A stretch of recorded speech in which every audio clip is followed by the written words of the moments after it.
ese ubona ndi umwana hehe shapi mama ngira urakana cyane ubona ndakana hirene ngira nk'ahantu uri kubona ndi umwana nyine gukura ubwata ahantu byo nago harakura hano niho uri umwana umusatsi mu maso ni gutya nzahora sha n'umuntu tuziranye mu wa mbere secondaire ni gutya nari meze mu maso n'agataye ni gato birumvikana agataye ni inzara ako ntangiye kubyibuha ndikumva cyekuzi Imana ifasha akajosi nyine gapfa kuko amayerekeye muri comment kuri TikTok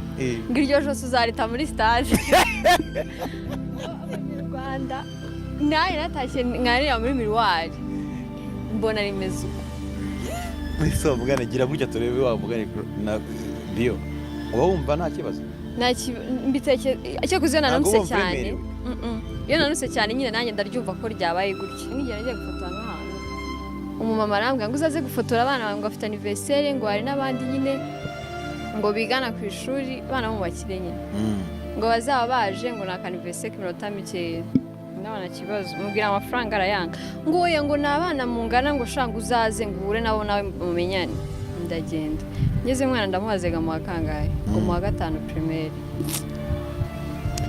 wallahi umumama aziko niga muri secondaire namwe ko niga mu wa 3 aziko nzakora icya leta nawe iyo natashye mbyiga nawangiye kweri ndo gukina n'abana muri primaire ziba bari gukina mabigibigi oyo mu bakina ntabwo amenye ntabwo ari mabigibigi mabigibigi se ashaka umwana wo kwirebera arayizi abakina ibintu utamenya ariko ntanabikina da cyangwa nawe urafotora uvuga uti nageze mu bana b'abakire tungana ndabaye nabonye ndi umwana ubu nanjye yagenze isanga ndi kubikora ako si kwa mugani wiyombere kwa so bireba mpita mfata gahunda yo guhinduka gake gake